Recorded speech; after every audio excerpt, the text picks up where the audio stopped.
Hi, and welcome to another episode of Behind the Briefcase.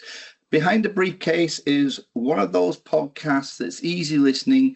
We speak to experts within industry, people who have achieved so much, people that have driven success, and we get to look behind the mask of these people. So it's not about the Instagram profile or the LinkedIn profile that you may see. We like to sort of like find out how this person got to where they got to, the hardship, the graft, the success stories, the failures, and really get to understand the makeup of what it is to be a CEO and the journey and the pathway to get there. So my name is Paul Blaine, if you don't know me. And if you've not watched these episodes before, and this is the first time you're watching, please make sure you jump over to LinkedIn, follow Behind the Briefcase, just give it a like or a subscribe. And there's other mechanisms you can get it, Facebook, Spotify, and the list goes on. They keep giving me the list, but I never understand it. There's just lots of ways you can find it. Just type in Behind the Briefcase. There's lots of episodes on there. There's been some amazing guests. If you didn't get the chance to see the Paul and McGowan podcast, I would highly recommend that one, and just look back on that. But yeah, just give it a follow, because these are wonderful people giving up their time and you will learn so much from them. So this is an interesting one today, because I have the husband of someone who you may have watched on a previous podcast, and they come as a partnership, but we decided to interview them separately, so that we could actually see if they say the same things or whether it's going to cause upset into the new year between the household. We'll soon find out. But I'm delighted today to be joined by Jay Dodhia of Serene Care. So Jay, thank you very much for coming on Behind the Briefcase, and thank you very much for following in the footsteps of your good wife. Thank you, Paul, for the very kind introduction, and no pressure there, clearly. Absolutely no pressure. Absolutely. Well, no, I can tell you right now, Palvi and I work really well together. So whatever happened, there's not going to be any grief on this.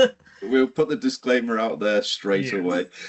No, Palvi was excellent when she was on the podcast. In fact, never stopped talking about you. So And whatever she said was correct. So any discrepancies, refer to her, as I always do. So, Jay, what we like to get on this podcast is a glimpse into not just your life as it currently sits, but the makeup of how you became who you became. So I think just a brief introduction to the listeners of who you are and what you do is a starting premise, and then I'm going to dive you right back a bit. Sure. Okay. So as you alluded, my name's Jay Dodhia. I'm the other half of Serene Care. So Palvi and I set up Serene Care about a decade ago. And what we try to do is turn around failing care homes and make them fit for purpose, believing that good quality care is affordable to all. Excellent. And so far, I believe you got 4 in your group? That's correct. We've got 4 homes at the moment, about 150 beds across the group. 150 beds. And how long ago was that started again? You may have just said that. Yeah, we started in April 25, so it's just been over 10 years. Yes, that's a good growth strategy to get to 4 already. Well, yes and no. I think because of what we do, it is a slower growth strategy, and we can delve into this a bit later. But because we buy failing homes, which are turnaround, again, we'll allude to why later, it is slower than buying performing homes, because with performing homes, you can buy a day one, gear it up, and grow faster that way. But we like what we do because we're, one, adding value, which can be quite significant, but 2, you're also saving assets and communities, which are quite important to us. Absolutely brilliant. Right, let's go back. Let's go right back, Jay. So just what we tend to do is we tend to try and find out a little bit about childhood years, because we believe that's the starting premise of the person that you become. So what was childhood like for you, Jay? Childhood was great. So my mom's a doctor, dad's a pharmacist, so we've always had a medical background. I'm actually born and brought up in Nairobi, Kenya. So my life formative years was spent out there. I moved here for university when I was 18. Ended up working in the city of London for a number of years. Met Palvi at Goldman Sachs, which is an investment bank that we both used to work at. And yeah, that's what's kind of kept me in the UK. And this is where we're settled. And we've got 2 young kids, both born and bred in the UK. So this is home now. So investment banking, what attracted you to that in the first instance? I've always had an inclination that I wanted to go into finance. So even at university, I did economics at Cambridge. And it was a kind of a natural path from there to go into investment banking. So I started off with internships. They tap you up quite early. So within my first year, we had all the banks visiting the campus and recruiting effectively for this spring internships, then summer internships, and the process. So I entered with Goldman Sachs. They kept track of me, and then when I graduated, they offered me a job in financial institutions, which is like banks and insurance, mergers and acquisitions, which I naively took up. I'd imagine that was quite a high stressed environment as well, though. It was and it wasn't. It's a bubble, is how I'd like to describe it. And so once you're in that environment, everyone is doing the same thing. So, I used to work relatively long hours. You'd start off at 9, 10 o'clock, so not too bad. But on average, I used to finish between 2 and 4 every morning. And that was probably, 6.5 to 7 days per week. The deals you do are very exciting if you do them. So, there'll be all-nighters and things, but kind of all the analysts are doing it. You're in a pen together and you keep each other going. So, irrespective of how difficult the period was, it probably made me who I am today, and I would always credit that to it. Now, what I will be doing, because whilst you may be watching this in January, this is actually being recorded on the day of the budget in November. So because of Jay's finance background, it would be remiss of me not to actually delve into it later on down the line, because we've both heard the budget and start to discuss some of the things that we think may impact into the future, if so, for the following year. So it's a watch this space, stay tuned, because I'm going to be picking this gentleman's brains on that. We had a great conversation off air before we started recording, and I just want viewers to listen to it as well. But before we do that, so your background, your childhood, as you said, Nairobi in Kenya. So you chose to come over to the university at Cambridge in the UK. I mean, I would imagine that was the pristine, getting the grades to be able to do that. But was that the first time you'd traveled outside of your birth country? No, I was very fortunate because my parents are very well traveled. So as growing up, I've traveled all over the world. I'm a British citizen, or my dad is as well. He studied here as well before he went back to Kenya. So I've been to the UK a number of years, a number of times. My sister, all my cousins, my family came to it. It's a very natural progression for people to come here to study for higher education. Majority of my friends did as well. Most of them have gone back to Kenya now. But yeah, I've been to America, Australia, all over the world before I was 16. So I've been quite fortunate there. And I guess that's allowed you to gain insight into cultures, ethics, different ways in which things are done, which helps with the turnaround businesses and being able to go in and analyze them. Well, yes and no. I think the work ethic definitely I'd attribute to my parents. They both worked very hard growing up and, gave us all the opportunity that we got. It's quite normal in Kenya to work for, 6 days a week. And I remember my father always, spending a lot of time with the family, but balancing that with his work. He's a very successful entrepreneur in his own right, graduated as a pharmacist, but over my formative years, opened up factories, manufactured medicines in Kenya. So I did a lot of things there, and that's always driven me to have my own kind of work ethic, and that's what I think made the entrepreneur in me. I always knew I didn't want to work for someone my whole life. I didn't want a career. Even when I went to Goldman Sachs, it was always about how do I learn to then apply it going forward. I think the turnarounds come more from what I learned at Goldman Sachs, and then also after that I joined a private equity real estate fund, where I worked for over a decade as fund manager. That was a lot more on the property side, but it was also turning around assets. How do you make them fit for purpose, sweating them, and that's and also Palvi and I set up our own property development company. As soon as we got married, we used to buy properties at auction initially and flip those. We then started, building out and refurbishing, and got our own property portfolio. So again, a lot of the turnaround comes from that side of it. So, I mean, where am I going to go with this now? I mean, there's lots of ways in which I can go. The entrepreneurial spirit, I agree. I love the fact that it's almost inherited, particularly as you speak about your dad. I can say a similar thing. We grew up in very poor surroundings in Glasgow, Scotland, or just outside of Glasgow. But my dad was very much put his hand to anything, and he had a number of different businesses. Most of them fell flat in their face.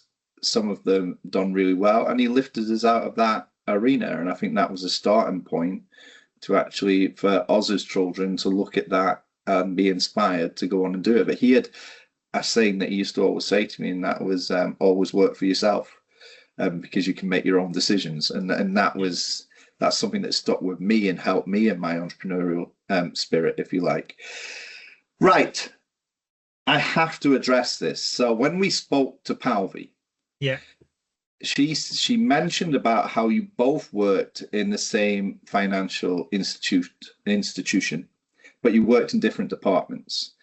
And then she started to talk, but she didn't go into it in detail, which is why I'm coming to you about this, how you introduced yourself to her properly on a train. I did do that, yes. Well, basically, it was, I still remember quite vividly. It was Valentine's Day, and I told work I had to leave early because I had a date. I didn't really, but I wanted to just leave work at 8 p.m. rather than midnight that day. And normally, you know, when you get on the train, on the tube, there's a spot where the carriage that you go to, so that the next train's a lot easier and all of that. But I'd like to call this a sliding doors moment, because as I was running down this escalator to catch my train, it was just about to pull off. So I jumped into the nearest carriage to me, and the door shut behind us. And then, as you do, you look around the carriage to see if you know anyone on the train. And I saw Palvi there for the first time.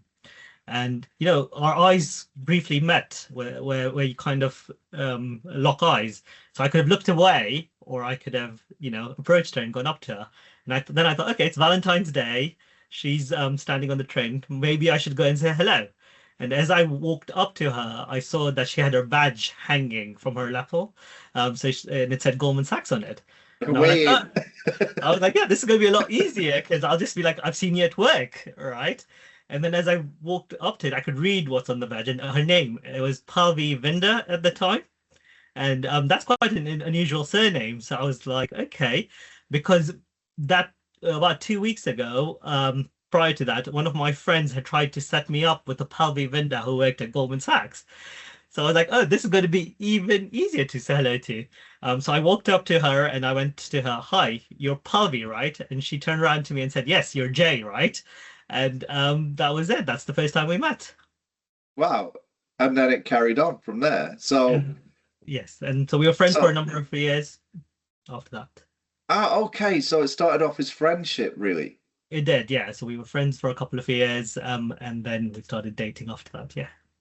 Right. Okay. So I had this dream that you both just crashed into each other on a train, fell madly in love, and the next day you were married. So we've got another chapter that goes in there.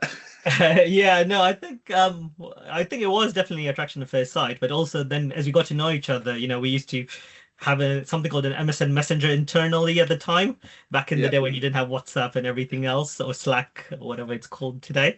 And Polly and I used to spend hours, you know, chatting to each other whilst at work. We would meet for lunch. We got to know each other really well as friends first, and then yeah. I see both of you as a very successful couple, and what I mean by that is relationship, because not every partnership, when we're talking about marriage or relationships, can work together. So I know I've had that, and you know, throughout my whole career, my wife has worked in every part of the business, done every role that all the way through to build the businesses. And a lot of people have asked me the question, how do you work together? That's the first question that anybody asks me without fail, or probably if we are together, we say we work together. Everyone's shocked about how can you do that. But I think we work really well together because we've got very different skill sets. So my background, like I said, is from a finance perspective. I did mergers and acquisitions and then real estate. So I bring in the financial property experience to the partnership. Hers is operational. She's always done operations, was, you know, various investment banks, dealt with regulators, the financial standards, FSA, FCA, whatever they're called nowadays. So she's very comfortable on that side. And when we set up Serene Care, it was to look at combining our skill sets. So, it was kind of, I can do the property and finance, you can do the operations, and then we thought that we just have a care home manager who did the care side, and how mistaken were we that would be it. But yeah, so yeah, it works really well because we've got very different skill sets and we've got very different roles. So we respect each other a lot, and it's effectively we don't step on each other's toes really. So do you find it difficult sometimes, Jay, to actually leave work at work, or do you find that your life has just become the relationship and business go hand in hand? Well, yes and no. I mean, just the sector we're in, as you know, is 24/7. So even if you try to leave work at work, it's never the case, even if you were doing it for yourself, because you always know there's something going on at the care home. This way, yes, we are both always involved, and that does put strain where you can't switch off or do things, but it also means you're sharing the burden, and she understands exactly what I'm going through, or I'll understand exactly what she's going through in a manner that no other couple would, unless you're in the same kind of environment together. We do sometimes, as all people do, argue, but you kind of have to put a pin in it. So if it's an argument at home, you put a pin in that and talk normally about work, and vice versa, because you can't let one side suffer because of the other, and we've kind of got very good at managing it. Yeah, and you've often got onlookers waiting for that moment of pressure between the couple. I always said this about Rebecca. When we are seen within the team, we can't be seen to have any strains with each other at that point. So if there is a little bit of a heated discussion that needs to be had, it has to be away from everybody because you've got onlookers. Yeah, but I also say that, when you see Palvi and me, you see what you see is what you get. So our team knows us really well. We are very, jovial. We like to joke around. We like to be comfortable with each other. But, if there is a bit of seriousness, we will take it offline. We will resolve it. But most of the time we're on the same page anyways, or we've already kind of reached the conclusion separately. So we tend to be, one united there. Yeah, no, I love it. There's the thing is, you will never find anybody as committed and hardworking as your other half in these situations, and they would think the same vice versa. You couldn't go and recruit that, no matter what. And I always say that in business, and that's why, in those moments when you're starting up, because let's face it, it's not all a bed of roses. The sun is not always shining, and at those moments in time, it takes two very committed people in that relationship to roll the sleeves up and get stuck in. No, absolutely. And I think Palvi's done that from day one. I mean, she quit her job so that we could do this. So initially, when we were looking at buying care homes, we started off in London and we started expanding it wider and wider. We wanted to buy something that was a turnaround. We knew what we wanted. And when we found this home in Rugby, it fit the bill. It was very run down. It was ex-Four Seasons, ex-Southern Cross home, very tired, very dated, a lot of occupancy issues. It was a beautiful period building and felt very homely with the right refurbishment. So we knew that was the home for us, but to succeed there, both of us couldn't keep our careers going because it would have been impossible to do both. And so what we agreed was Palvi gave up her career to focus on that, whilst I continued working part-time with the fund manager. And that kind of gave us a steady source of income still, but also meant that, we were able to give it our best shot at turning it around. Yeah, absolutely. And obviously that commitment, you'll share the same goals and ambitions along the way. So you'll be there to support and help each other through it. So I completely get it. As you said, there's people from the outside look at it and go, how'd you do it? But actually, when you're on the inside of it, you realize the strength it actually provides that you couldn't find anywhere else. So no, I love that. What I would say is both of you are in finance. Both of you have very good jobs. You step out of it. You go to the hedge fund. Was it a hedge fund? Private equity. Private equity. Yeah. You built this property portfolio. So I think many people can state that they went to the auctions and they looked at some of the houses and they tried to build the portfolio. Where on earth then does we're going to buy a care home, I know you mentioned it combined both your skill sets, but there's many different businesses that could combine both your skill sets. So at what point was the conversation we should buy a care home? I think we reached the realization when we started looking for care homes. So my grandfather had Alzheimer's, and my mother was his main carer. My Palvi's grandmother had Parkinson's. So when we started looking for care, what we found is that there was a very disjointed market, especially in the southeast. So you had, these local authority type homes which charge local authority prices, but felt local authority when you walked in. And then on the other hand, you had these beautiful hotel type homes, which are all singing and all dancing, but then charge hotel type pricing. And so the realization was that if we can find a way to bridge that gap where we were buying these failing homes effectively at the underlying property value, and given our background in property, if everything was to go wrong, your risk is mitigated by the fact that you've got the residential value behind it. So then investing in those to bring them up to standard. So we use the same kind of interior designers as you do at these purpose-built homes. Palvi did a diploma from Stirling University in dementia design, and we applied everything and we still do, to everything we do. And then seeing if we can fill those homes still at local authority pricing, but make that margin there, and see if that model works. So that would then bring in my property experience, her operational experience, and create something that we'd be proud of, where we were helping the community as well. And so that's one of the reasons why we decided on care homes. But also, it's a fantastic industry once you're in it. There's high barriers to entry. There's a lot of diversified small care home providers. So there's scope for consolidation.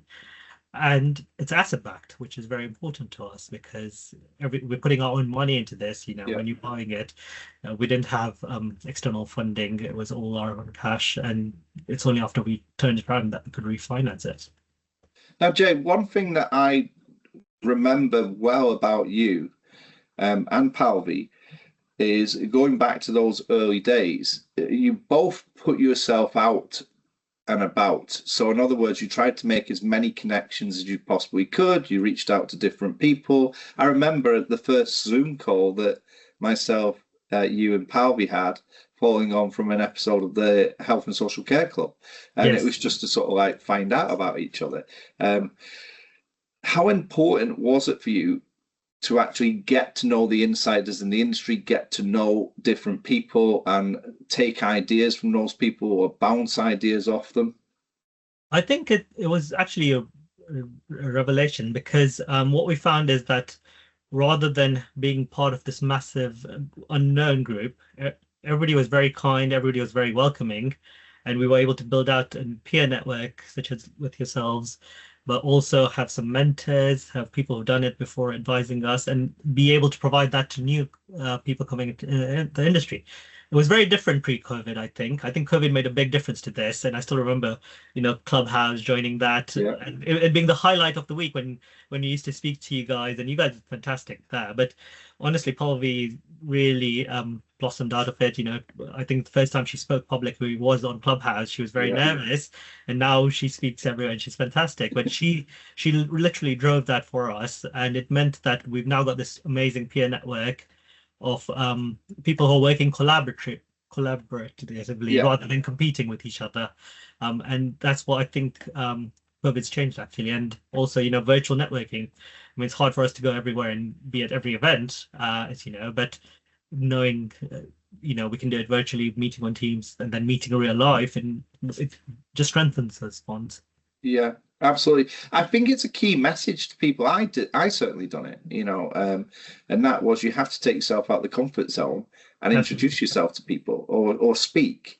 And it opens up a lot of doors. And like I said, not every conversation I have is to try and push a sale or get a better deal from someone I'm trying to buy from. A lot of the time it is to actually just speak to a person and listen. A lot of my ideas actually aren't born out of my own head. They're born out of a snippet someone else has said that they haven't done anything with it, or they've not forecast what it could possibly do. And then I'm running straight back to the office and trying to work out the formula to make what their idea is a success. And I often say that, particularly to younger people, if you have the opportunity to listen to people, listen to them, because you never know what they've got inside there that they can give to you. Well, I agree, and I don't think it just applies to younger people. I think it applies to all of us. So even today, I think as a leader, you should be listening more than talking. I firmly believe that. It's when you listen to your team, is that when one, you understand what the real problems are and the challenges they face, and two, what the solutions might be, because a lot of people will have thought of it and they've worked through it, but they need a support in it. They need some confidence in them or some kind of guidance to put it through. So listening is really important. Absolutely. If you look at it, yes, you've been in positions of leadership before, but I guess running your own business was your first real stint at all problems land on your desk or all big decisions are there for you to make and there's no backup plan to it. So talk me through maybe some of the things in leadership or that you learned very quickly in leadership that you wish you'd known before. Yeah, I think the key thing is managing people and being a leader is different. Yeah. When you're all my previous experience as through working for someone else had always been, either managing up or managing down, and being in that squeezed middle, which is a tough place to be, because you have to manage expectations everywhere. And I thought, that if I was at the top, it would be a lot easier for me to manage down. Trust me, it's not, as you probably know as well, because one, you are managing people still, but you're managing everything and everything falls on your lap. So I think the best thing you can do is surround yourself when you can, make sure you're doing it in a cost-effective and scalable manner, but surround yourself with people who are better than you at what they're doing.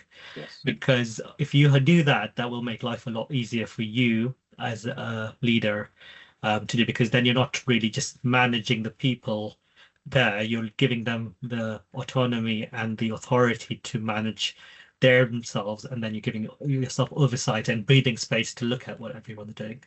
There's a few things that I learned over time management, because if I look back to the very early version of me, without sort of like painting myself with a tarred brush, I would say I was a very much an aggressive type of leader. So it was like, this is what we're going to do, and we're going to do it now. And if you don't want to get on the bus, jump off the bus. I don't want you on my team.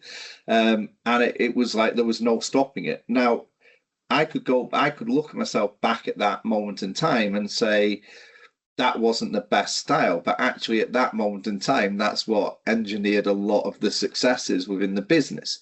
I think as we grew, then I started to get found out because my ambitions took me to a certain level, but to get to the next level actually required people with a much higher skill set than I had at that one time. And then someone once said to me, be the last person to talk in the boardroom. Be the last person, shut your mouth until everybody has spoke. Because if you speak first, then most people will just follow and agree with what you've said. But if you speak last, then you've got to hear what everybody's thoughts were before you make your decision. You may not have changed it, but now you know what your people or the people around you are thinking, as opposed to them just agreeing. And I think that was a big piece of advice that I took. I absolutely love that. I'm going to start using that actually, because that is brilliant. I agree. Early Jay thought that a leader had to have all the answers, and it was always my way or our way, and let's just do this. But I think our first experience in buying a care home actually knocked that on the head. So if I can go back to that, we ended up buying this failing home in Rugby, which was the next 4 seasons home. The manager had been in situ for over 20 years, so we were very confident, we're buying with her in place and she's going to lead us and guide us on the care side. What happened was that as soon as we completed, it was the same week Palvi found out that she was pregnant with our first child. The manager went off long-term sick, which meant that Palvi and I ended up moving to Rugby, living effectively there in the care home whilst learning how to run it, and we very quickly realized that we did know nothing about care, and it was probably the baptism of fire that we needed, because now we know nobody can pull the wool over our eyes because we've lived it and done it, but at the time it was very difficult. But we learned very quickly that to learn about care we had to listen to all the carers. So we had a fantastic deputy who's our manager now. She's been with the care home for over 25 years. So she started off as a carer and she taught us a lot. And it's great that she's had progression because of your investment as well. and she never had the confidence to be a manager. I think the previous manager always used to knock her down as well because of whatever internal rivalries. But Palvi saw her potential from early on and had been kind of grooming her. And now she works in the way we need her to. So she learned under us on the managing style, and she's fantastic, absolutely fantastic, really caring as you would be in this industry for a number of years, but very kind but strong manager. So you turned around your first one. How soon was it before you jumped into number two? It was still 3 years after that, so it took us a while to turn it around. We thought it would be done within 6 to 9 months is what I'd given ourselves, and we got the property refurbishment done on track and everything. The challenge was obviously establishing ourselves as care providers with the local authority, with the social workers, building that trust with them, because the care home we had bought was failing for a reason. It had a very bad reputation. It was really one of those on the blacklist, effectively, is how I like to say it. So we had to invest a lot of time and effort in learning how to get around that, which we now know how to do a lot quicker. So that was the first thing. But the other thing was, because it was us buying with our own cash, it also meant that we had to then wait till it was turned around, refinance it to give us the firepower to buy the next one, and which we did in 2019. So that was our second home. And that one was also a strange story, because we bought it from the provider's partner, because the provider, who was also the manager, had unfortunately died in situ, and so they were about to close the home down because of, again, various issues there. So we stepped in to help them stabilize it, appointed our own manager, because they had a consultant manager who used to work 3 days a week and charge, I don't know, ridiculously £1,000 a day or something. So the home was just bleeding money. It was a small care home. But again, we had that, and at that time, Palvi was pregnant with our second child, and I was still working as a fund manager as well, so it was juggling everything. And then the pandemic hit, which again, stifled our growth plans a bit. But yeah, I can tell you that it's been a very rewarding journey so far. But was it easier with the second one because you had the blueprint from the first one, or have you found each of the turnaround homes have had their own issues and there's no Yes. systematic pattern? Yes and no. So it was easier because we knew a bit more about what we were doing. But the problem was, because we had only one home and we bought a second home, it was still Palvi and myself doing everything. So we didn't have the resource to go out and build a head office team to support us when we had these turnaround homes. So and then the challenges were different as well there. And I think that's the case with every care home we bought. Now recently we bought larger homes from chains, which are purpose-built homes and whatnot. But some of the issues are always the same. The culture of the home, the management of the home, and the quality of care is always things you need to focus on. But then there's also nuances to each one as well.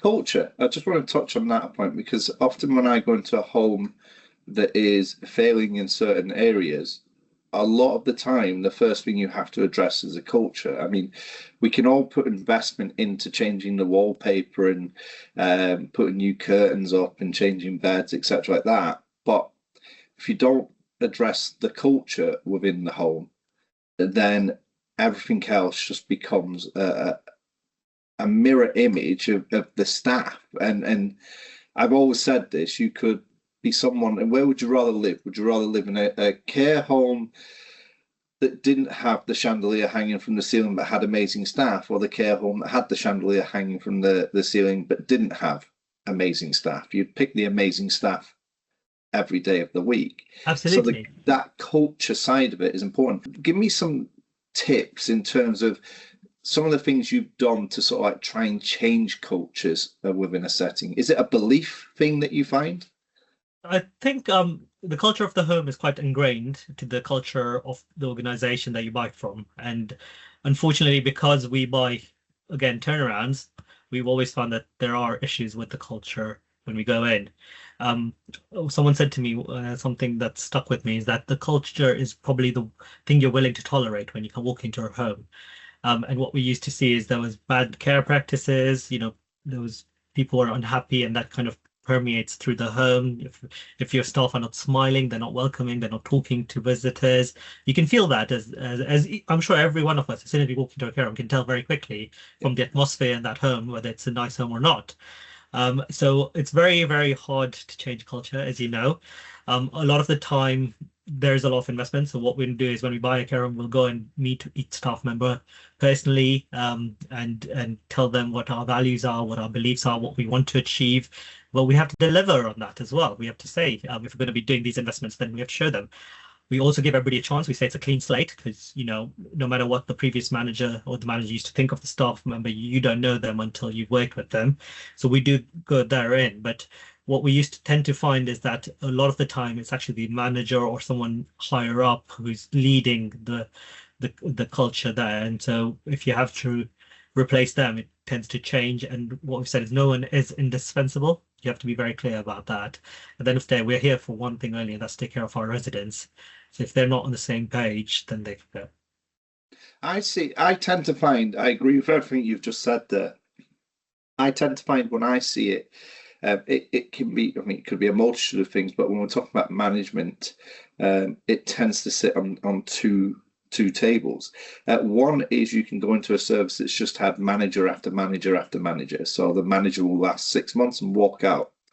And therefore, what the home is missing is consistency and stability, because it's getting changed in every direction every time a new manager comes in with their own sense of values. Because irrespective of what the care services values are, the manager has to entrench those values into everything they do in the same way that the ownership does. And if they've got a different set of values within them, then they will naturally give out their own values as opposed to the values of the business. And with that, then you can get staff members who have, or team members who just are looking at the next manager and going, I wonder how long you'll last. So therefore the listening culture, the direction culture, it loses focus and people just turn up to work. Or you can have the other way, where you've had a manager in service for the last 20, 25 years, and for the first 15, they were very ambitious and clear on the direction and forcing it, but they're now coming up to retirement age, and that retirement age means that they're seeing out the days and there's no more driving ambition. So I always find sometimes when you look at management, you're trying to turn around and go, what type of manager do I need in this service? It's so important. I completely agree. And what you'll find is probably a blend of the two, which we've always done. So, like our first term, she was manager for 20 years, but went off long-term sick, and it transpired that she only stayed on for the care home to complete because she was being paid a bonus to do so. But on the other hand, we've bought homes where, like the Four Seasons ones, where they had literally a temporary manager in post just to get the sale completed again. And in both of those things, we found that the approach has been the same. Go in, understand the service, don't make changes at day one because you don't know it. What worked in another service will not work here. You've got different staff, different residents, and different stakeholders there. Well, once you've understood it and pinpointed where the issues are, be strong and brave to tackle them. Don't hide behind the status quo. And that goes back to your own values and actioning them, which are absolutely key. That if you've said these are our values, then ultimately there has to be a straight line always towards them. Absolutely. I think we are guided by the one principle is this in our residents' best interest? If it is, I'm willing to overlook things. I'm willing to, if they're overstaffed, but that's because they need it because the resident needs are higher than another service, we will, accommodate for that.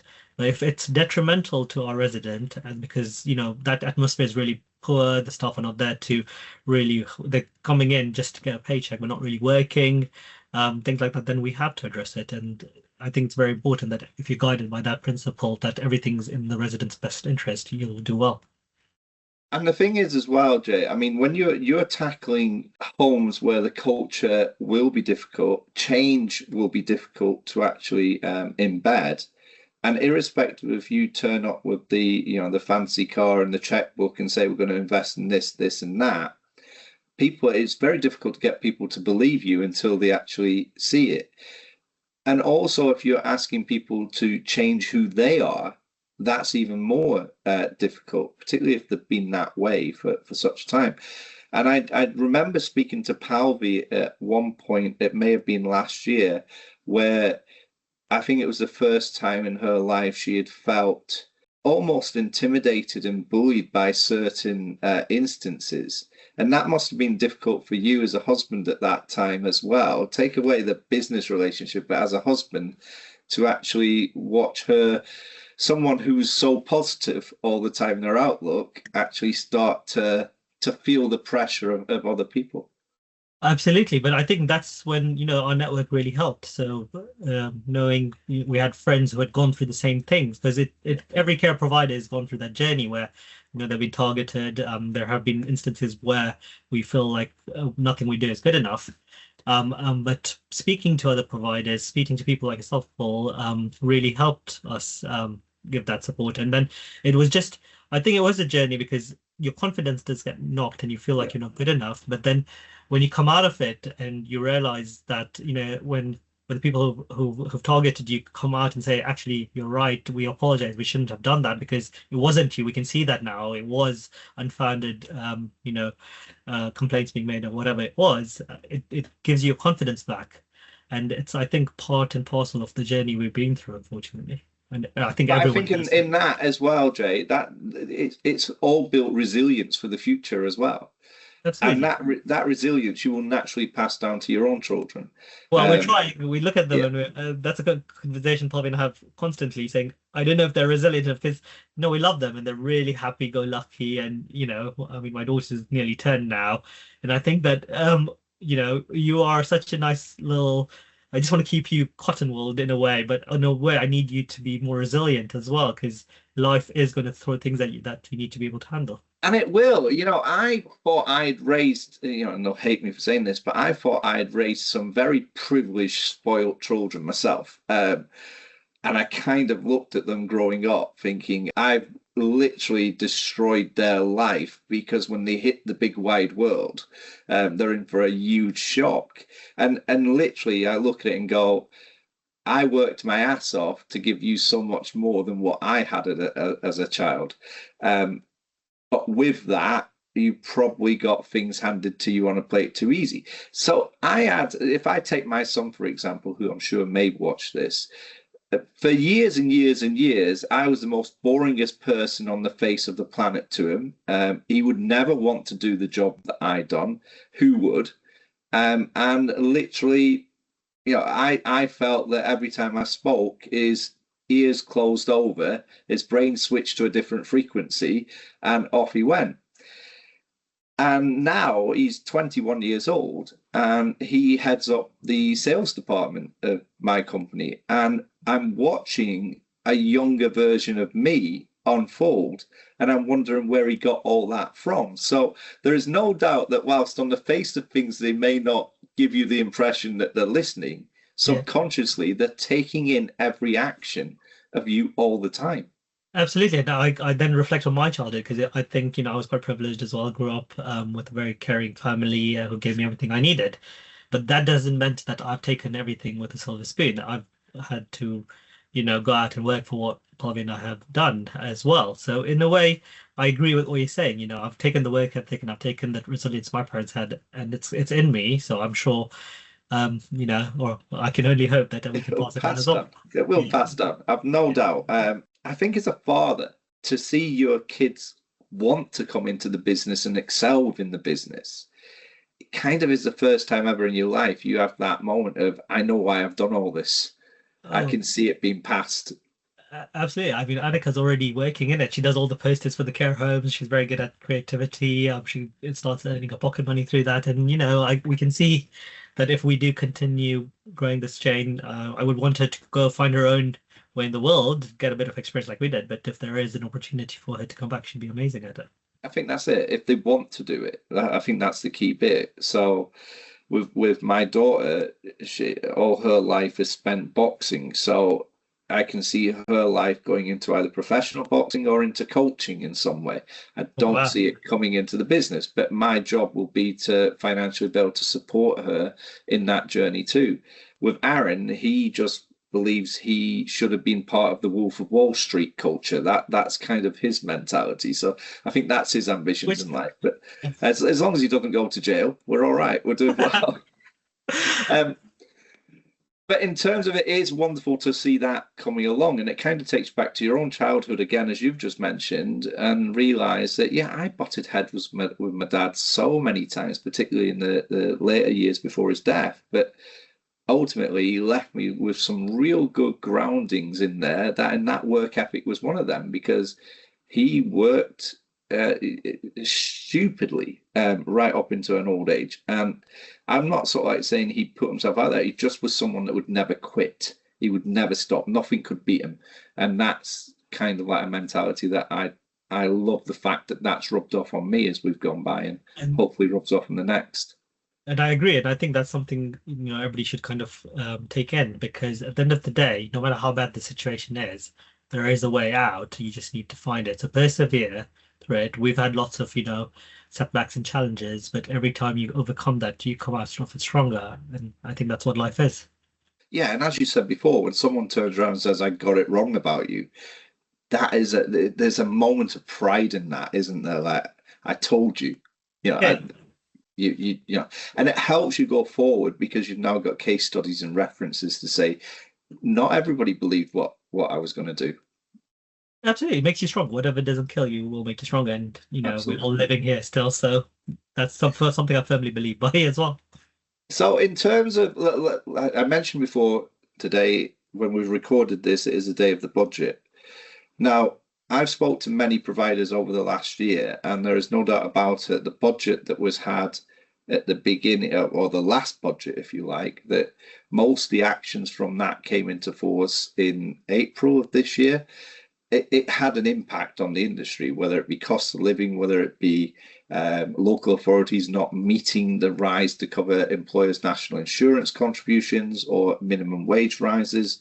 And as well, what people don't realise is that within their household, if they're seeing their heating bills go up or their electric bills go up, multiply that by a significant number, because a care home will be 10 times hotter than what your house is currently, and the lights are always on. So ultimately, I feel like care homes have been squeezed so much in terms of their margins that almost we've had to find new ways of doing things to stop ourselves going on there. I think that would be the right way of putting it. Now, I know that you are huge into your technology, and you've really focused a lot of your attention into things like AI, etc. Like that. What have you, in terms of for your business, how important is that model of using technology? I think it's the most important thing we do. And the reason I say that is we have to build resilience in the sector. If you're being squeezed on costs, which everyone is, if the local authorities are being squeezed on funding, which they are, the only way to improve is if to find efficiencies. Now, your staffing is your staffing, because we care for people. We need to have staff in the building. No matter what dystopian future we're in with care bots and whatnot, it's not going to change. We will still always need staff, and that's the, I say, beauty about care homes as well, because in a way we are probably more resilient and future-proof to AI than a lot of other industries out there. The way we look at everything is on a cost-benefit basis. As long as the benefit of putting something in is greater than the cost, you should do it, and you should be very clear about why you're doing it. So, for example, you mentioned energy. One way we've tackled that is by putting in, solar panels across all the homes. But the way we've done it is to make sure that that solar panel is funded by itself. So there's two ways to do it. One, you can do it on a power purchase agreement where you don't put any capital down at all, but then you're paying off for it for a number of years on the electric rate that you're paying. And a lot of the times that electric rate will be in line with the normal electric rate that you would have paid. But the other way we've done it is we've funded that capex at day one with a capex loan on the solar. The interest cost is spread out over 5 to 7 years, so rather than a 25-year agreement. But the cost is a lot less than what we would pay on a PPA, which means that whatever we're paying in interest is actually less than what we would have paid if we'd bought the energy itself. So we're saving money by doing it that way. And that's the way you should think about anything you put in. Same with technology. There's a cost to everything you do. care planning, whatever systems you have in place. But then you have to make sure that, it's going to save your carers, or improve your residents' lives to an extent that that cost is worthwhile the while. And if it is, then you should go ahead and do it. So we're trialing a lot of different things across our homes. We're very, big with promoters of the sector. We like to think that we want to try and see if anything works, and then if it does, we would like to. And working with you was great. Your product's amazing, as you know, as well. And yeah, I think AI is going to be a help rather than a hindrance, because there is already things we're seeing it improve. It's on the back end on our care management system. It's already started paying off. We're looking at putting it in the care homes in a non-invasive visual sensors that will have eyes on our residents, but overcome the issues of CCTV and whatnot. And everything in the back end side that we're doing with the head office and things that they're using it's working out really well. I think it's very important, and a message that I've been sort of like stating to a lot of people over the last few months is, when you're in a point of prosperity, so it's going well, the money is there, you're making good level of profits within your business, I think you can also become very complacent and lazy at that point, because you have a pocket full of cash and you're willing to spend it, and you don't always look at the return on investment at that point. Whereas I think when you go through a moment of squeeze, it's always a good time to look at everything and go, what don't we need? What's been wasted here? Do we need these frills on the curtains, etc., like that? And I think with that allows you to start to streamline a lot of things. And when you streamline, you become much more effective. I can tend to find sometimes you can overcomplicate situations by bringing lots of different things in, but you haven't worked out what it is that you're trying to get out of it at the end result. And absolutely, and I firmly believe, start with what your end goal is and work back to how to achieve it. And if you apply that to everything you do, you're in a good position to yeah, absolutely. So you've done all these different things within your services to reduce costs, not just now, but to future-proof it as well. So you'll see the benefits long term. We just had the budget again today. Is there anything that's come out of that that's got you a bit concerned, something that you're going to have to race away and look at?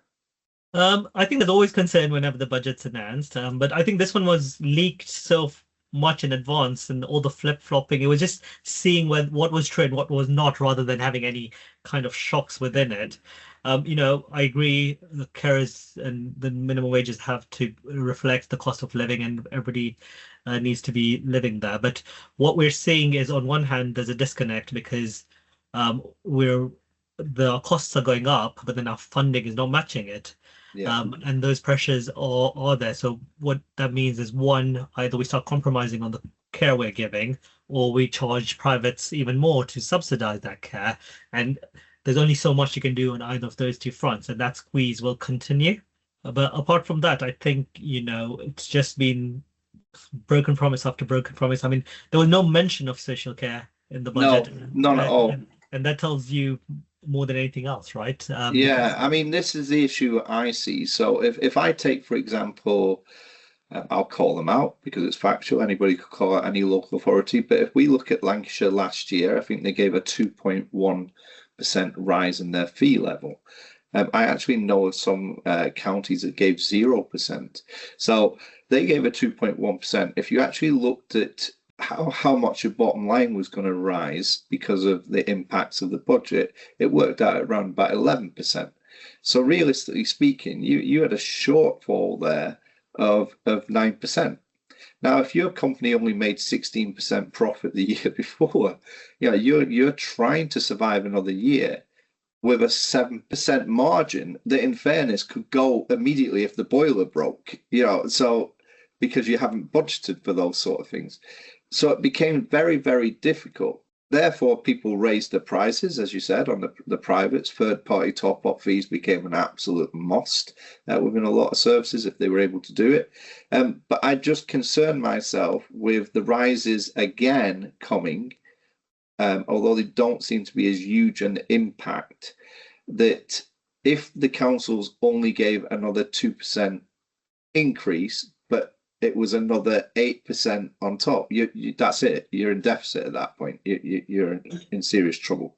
Absolutely. I mean, but the funding system's been broken for a number of years, and every time someone tries to tackle it, they park it to the back straight away because one, it's a political landmine, and two, it feels like it's something that can't just be fixed. As long as you've got two funding pots, you've got local authorities funding social care, and it's just being funded by central government, you'll always have two competing systems, and they'll be disjointed, and that's what we're finding. I mean, we've got an issue where there's bed blocking in the local hospital already, and we're only in end of November, so it's going to get worse.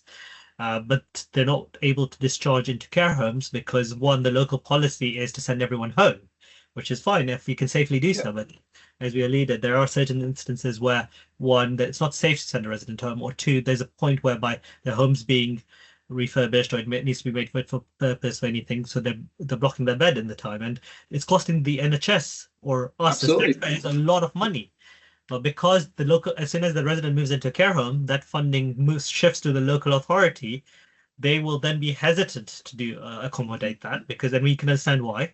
But that creates that fundamental issue of bed blocking, because there is capacity in the care system to relieve the pressure on the NHS so that it's not there. It's just, as long as we have this disjointed system, well, of who pays for what and who talks to whom, it's always going to be like that. Yeah, absolutely. And you are going to get to a position soon where hospitals will, as I said, they're already overwhelmed, but you're going to be moving into the December period. The cold snap is already starting to hit, where that bed blocking becomes serious to the entire nation. They're going to have to redirect policy in some way. And it happens every year. Every year. There's going to be, there's going to be a flu epidemic. There's going to be that. It's just, lessons are not being learned. Absolutely. Okay, Jay, I mean, you've given up so much of your valuable time, which I really appreciate, and I've thoroughly enjoyed this conversation. Do you know the things I love about this conversation? I've known you for such a long time now. But yeah, it's probably the first time we've sat down for this length of time and actually spoke like this, and finding out so much about you. It's just such an interesting story. 2026. I mean, it's going to be sort of like one of those years where you're looking at it, you'll probably already start to formulate what your business plan looks like for it. Is there anything that you are gearing towards, anything that you're thinking that's a must for that year? What I would like to say is that no matter what's happening to us, the sector is very resilient and it's very popular. So even right now, if you go in, I think people are optimistic that things will get better. And that's always the case, no matter what's happening to us. If you speak to providers, they're always optimistic that things will improve. And so I think on that note, we're very optimistic things will continue to improve. I mean, what we buy is effectively turnaround homes. So I think we're going to be in our journey down that path and having turnaround most of our services. So we're going to go back to growth phase, looking to buy new homes as well. And I do think that, if you're doing care right, you can make it very worthwhile, both personally and from a financial perspective. And that is not to compromise on the quality of care you give. Always know find your why. Why are you doing it? And as long as it's a compelling enough reason to do it, stick to it, because it will be worthwhile to do so. And I think from one provider to another, the thing that we absolutely aligned to, irrespective of what both our backgrounds were, and bringing Palvi into this too, is that whilst it's a business and it's an investment, it's your life. So providing good care, I can't see both of you ever getting to a point where you don't know the people that reside within your care homes, you don't know the people that work for you, and it just becomes an investment and people become a number. I think you're in it for the absolute right reasons. I agree. And at the end of the day, if you find that you're getting jaded, then that's the time to probably leave. But, like you said, there's a lot of other ways to make money, easier ways to make money. So if you're in this only to make money, it's probably going to be really difficult. But as long as you've got your why, whereby you want to make a difference, you want to make an impact, and you want to make money along the way, then you're probably in a good position to keep doing what you're doing. Absolutely. It's still the one industry in the world where you take somebody like me that starts off as a care worker who can end up owning care homes and different businesses in health and social care. I don't know any other industry that you can walk into without a qualification and do that. So to me, it's the greatest industry ever. And I'd say the people that I meet are in this industry are amazing because, these are people who really care. The one thing you have to do work in a care sector is to care, because if you don't care, you're not going to stay for Yeah, long. yeah, And I say this all the time, but what our carers do is something I could never do. The personal care that they give, the attention they give to our residents, the joy they bring is amazing, and they are the reason why we're successful at what we do. So we need to look after them so they can look after our residents. absolutely. And at the same token, and this is so important about business, and I often say it when I deliver management training, is if you're a manager or you're a CEO or director, remember your job, because everybody else is relying on you doing your job because they're doing the other job. And I often say that 98% of your team are going to be delivering care in some form. 2% of your team are going to be paying them, doing the invoices, looking at the business plan, looking at the growth structures, everything that is actually crucially needed to maintain that business.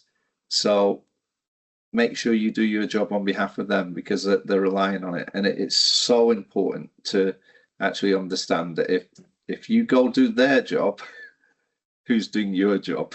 And if the answer Absolutely. is no one, the problem And that's when arises. things start falling through. I agree. Yeah, absolutely. Okay.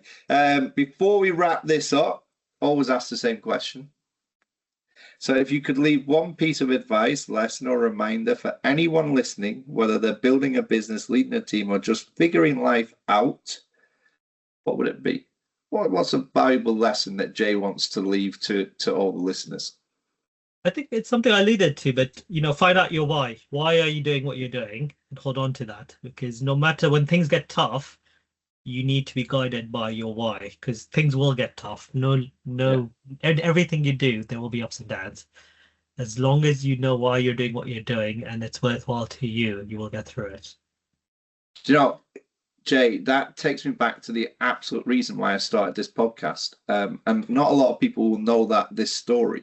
So I was out for dinner with my son. My son had signed a professional football contract. He'd moved to Spain. He was playing for Alicante.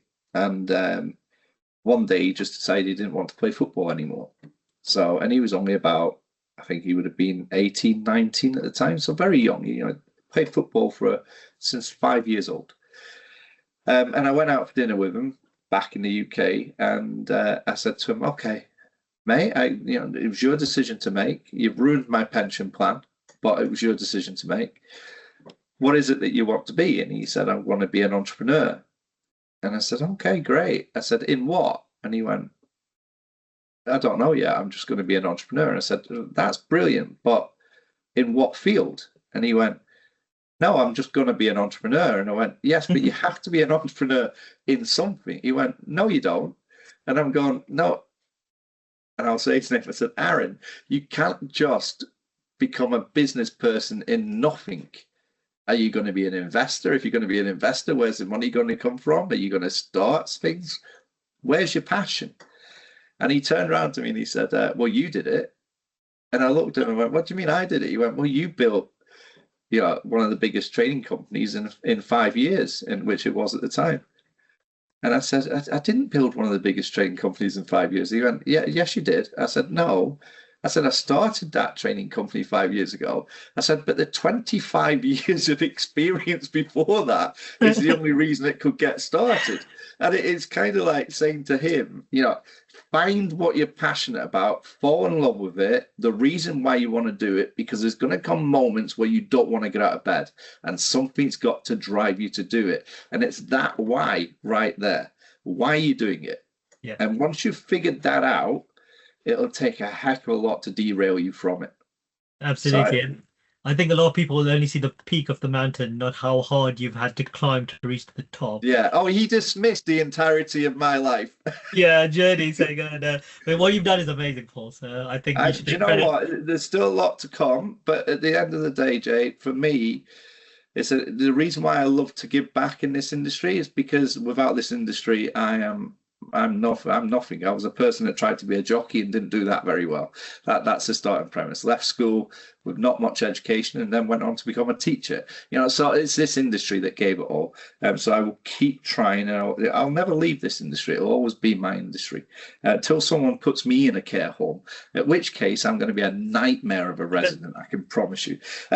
Okay, the lunch list. This is going to be interesting because I know what Palvi gave. So if you had the opportunity to share a lunch with any three individuals, past or present, who would you choose and what would you hope to learn from each of them? Oh, that's an interesting one. Well, I'd say Warren Buffett, because he's the sage of Omaha. I grew up idolizing him. Idolizing him, yeah. Yeah, and I think a lot of the reason why I want to go into investment banking was due to him being who he was and so well known. So he would definitely be at the top of that list. Nelson Mandela, just for the resilience that he had. I mean, we've just come back from South Africa, and honestly, hearing about his story firsthand and what he did, it resonates a lot today when you see what the world's going through. So I think for his vision and resilience, it would have to be him. And last one's probably a bit controversial, but Elon Musk. No matter what his politics and all of that, you have to give credit where it's due. And he gets, I mean, the vision's there. He gets things done. He breaks things to make them. And honestly, I think those three, if I could learn from them, I'd be set for life.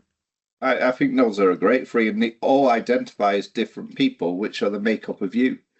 If you just go backwards from the visionary, you were one of the first people I've seen to sort of like look at technology and say this needs to come in now, and you've spouted on about it at many conferences that I've seen you at. Mandela for sort of like bringing people together and uniting them and turning something around. Well, there's your turnarounds, and the Warren Buffett was basically the risk, calculating the risk. Is it a good enough risk to take? So. Yeah, there you go. That's three people that make up who you are that you've invited to the table. Now, what's interesting is Palvi ain't taking you to lunch and you're not taking Palvi to lunch. So next time I see Palvi, I'll take Palvi to lunch. I wouldn't waste my one lunch on her because I get to have lunch with her every day if I want, which I do. Jay, thank you very, very much. I've absolutely loved this. And I can't wait for people to watch this, following on from watching Palvi's. I think you're both an amazing couple. I'm absolutely privileged to call you both my friends, because every time I see you, you're so warm and welcoming. We definitely need to catch up for something to eat very soon. We keep saying it to each other every time we see each other, but it definitely needs to happen because I personally, whilst you were saying you learned so much from other people in the industry, I learned so much from you and Palvi every time I speak to you. So I think it goes both ways, Paul. You've taught us a lot. I still remember the early days of Clubhouse when you guys were speaking, and honestly it was such that moment we needed that. And what you guys gave was fantastic to the industry. You've always given so much to the industry. You've always helped us personally whenever we've had issues, as you know. You always stepped up at a drop of a hat. So thank you so much for everything you've done. Oh, I always will. Always will. Okay, we're done. Behind the Briefcase is done for another week. So I'd like to thank Jay, who's been an amazing guest. And I'd like to remind you, if you've watched this and you've enjoyed it, even if you haven't enjoyed it, you thought it was a load of rubbish, still give us a subscribe. So go over to YouTube and hit that subscribe button, or Spotify or anything else. Make sure you catch up on all the other episodes as well. Honestly, what you've got from Jay today is amazing, but you've got other people that have been interviewed for this, whether they're from the marketing world or whether they are, people that have gone and changed law and legislation, and huge influences. So you will get so much from watching each individual episode. And for the state of giving up an hour, the one thing that I will always say to you is when I go to the gym, I always listen to a podcast. Now, I go to the gym 5 days a week, and I'm in the gym for about an hour. So I get 5 hours of podcast listening a week. 5 hours. That is going to put me ahead of everybody who doesn't get those 5 hours. And imagine where it could be at the end of the year. You only need to take one thing, and it can change exactly how you do things. So please Stay tuned to Behind the Briefcase. This is a January episode, so I wish you a happy new year and may you be prosperous within it. And Rachel, if you're still in a job for the next budget, be kind to business, please. It'd be much appreciated, and give social care some help along the way. But yeah, wonderful. Thank you, Jay, and thank you for listening, and goodbye.